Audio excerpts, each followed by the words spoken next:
Hey gents, in today's video, I'll explain what happens when you take the red pill. Men, I really want you to grasp this. I want you to live your life as though you have the deepest respect for people and humanity. This story is not intended to degrade anyone, particularly women. The purpose of the story is to basically educate people on what to look for when they see ladies exploiting their feminine traits to achieve what they want and how they will treat you afterwards. We'll discuss hypergamy as well as a variety of other topics, including the female natures and the MGTOW philosophy's red pill. However, this instance shows it. This story takes place in my apartment building, where I lived before this. My neighborhood has a relatively high divorce rate. According to reports, the county as a whole has a divorce rate of 75%, largely due to the abundance of riches. Numerous wealthy guys choose to wed trophy wives. Furthermore, there is frequently little affection present. Therefore, when those marriages fail, these ex-wives can clean up, leading to a very high divorce rate in our county. As a result, ladies who live on hills tend to fall into apartment buildings. And in the apartment complex where I resided, there were maybe 8 or 9 divorcees in one sector. Everyone around me, including me, had recently divorced.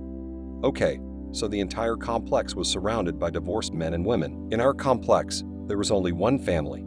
The remaining individuals were mostly divorced men and women. Now the beginning of this story takes place when a group of women moved in on the same floor as mine. I noticed them because they were tall, blonde women as they moved in. One was quite alluring, the other was alright. Additionally, they had a van or SUV-like vehicle with some huge objects, including an IKEA bookcase.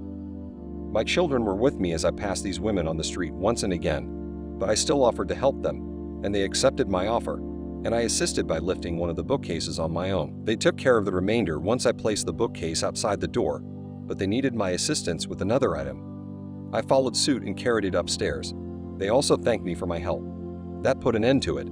I actually didn't pay much attention to it, so I guess they moved in later with the rest of their furniture. For an entire year, these young women stayed in the flat. Anytime after that, I ran across them. They didn't ever say anything to me. Okay, they never even gave me that much of their attention. They didn't even give me a wave. They treated me as if I had never existed. And I thought that was incredibly disrespectful. But I learned something from it. They don't need you anymore when they use you and you finish. To them, you mean nothing. At some point, though, if you are anything to them, they will go to great lengths to discredit you in the divorce court. But in this case, I was nothing to them. I was just the neighbor who could help. However, they did not need anything further. The strange thing was that they only stayed in the flat for a year, so they eventually had to leave. Unfortunately for them, they left the apartment building while I was still a resident. The second roommate, I believe, was temporarily living alone because one of the housemates had already moved out. And as we probably could have predicted, they couldn't afford to stay there any longer.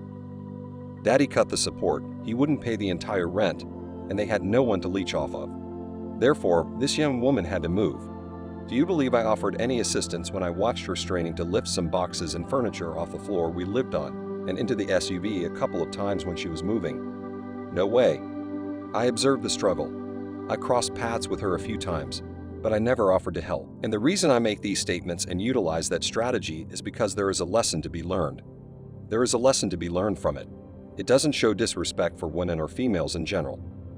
What women must realize is that there must be a certain level of respect for males whenever they receive things from men who are giving them things, physical stuff, or providing aid.